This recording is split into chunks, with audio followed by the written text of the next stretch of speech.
Bienvenue sur France 24, il est 19 h à Paris. À la une de l'actualité, au moins 8 personnes ont été blessées à Tel Aviv.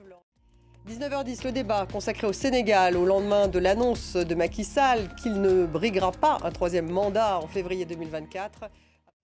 Au moins 8 personnes blessées à Tel Aviv lors d'une attaque à la voiture bélier et à l'arme blanche. La police israélienne qualifie l'acte de terroriste et affirme que l'assaillant a été abattu. Cette attaque à Tel Aviv intervient au deuxième jour d'une vaste opération israélienne à Jenin, en Cisjordanie, qualifiée par l'armée d'antiterroriste. Selon un tout dernier bilan du ministère palestinien de la Santé, les combats ont fait 10 morts et des centaines de blessés. 3000 personnes ont fui le camp de réfugiés en 24 heures. En Ukraine, au moins 31 personnes, dont 9 enfants, ont été blessés lors d'une frappe russe. Et de son côté, la Russie a annoncé avoir abattu 5 drones ukrainiens au-dessus de la région de Moscou.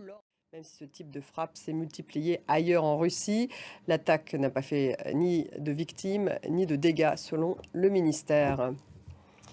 Et puis les membres de l'OTAN ont reconduit pour un an Jens Stoltenberg à la tête de l'OTAN, 16 mois après le début de l'invasion russe en Ukraine. La question de l'adhésion de l'Ukraine à l'OTAN sera au cœur de la prochaine réunion de Vilnius. Noémie Roche.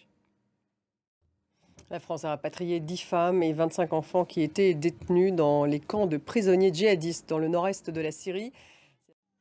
Et puis une semaine après la mort de Naël, tué par un tir policier à Nanterre, la désescalade des violences urbaines semble se confirmer. 72 personnes ont été interpellées la nuit dernière. Emmanuel Macron estime que le pic est passé. Le chef de l'État français a reçu cet après-midi des centaines de maires touchés par les émeutes.